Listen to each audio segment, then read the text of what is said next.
विद्येचे माहेरघर मानले जाणारे पुणे शहर गेल्या काही दिवसांपासून गुन्हेगारीच्या घटनांनी वारंवार हादरत आहे।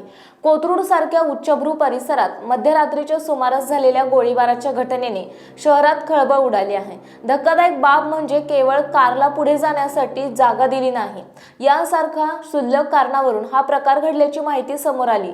या घटनेत एक तरुण गंभीर जखमी झालाय। मिळालेल्या प्राथमिक माहितीनुसार ही घटना मध्यरात्रीच्या सुमारास कोथरूड भागात घडली।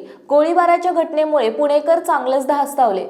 कुख्यात गुंड निलेश घायवळच्या टोळीकडून हा गोळीबार झाल्याचं म्हटलं जातंय। कारला पुढे जाण्यासाठी जागा न दिल्याने रागाच्या भरात गोळीबार करण्यात आला, अशी प्राथमिक माहिती आहे। या घटनेत जखमी झालेल्या व्यक्तीवर सह्याद्री हॉस्पिटलमध्ये उपचार सुरू आहेत। वर्चस्व वाद आणि गुन्हेगारी पार्श्वभूमी असलेल्या या टोळीने किरकोळ वादाचे रूपांतर हिंसक हल्ल्यात केल्याने कोथरूड परिसरात दहशतीचे वातावरण पसरले आहे। पुण्यात पुन्हा एकदा गँगवॉर किंवा टोळी युद्धाचा भडका उडतोय का, असा प्रश्न आता उपस्थित केला जातोय। महत्त्वाच्या बातम्या पाहण्यासाठी आजच आमच्या महाराष्ट्र लाईव्ह वनला सबस्क्राईब करा आणि बेल आयकॉन प्रेस करा। तसेच इंस्टाग्राम आणि फेसबुकवर फॉलो करा।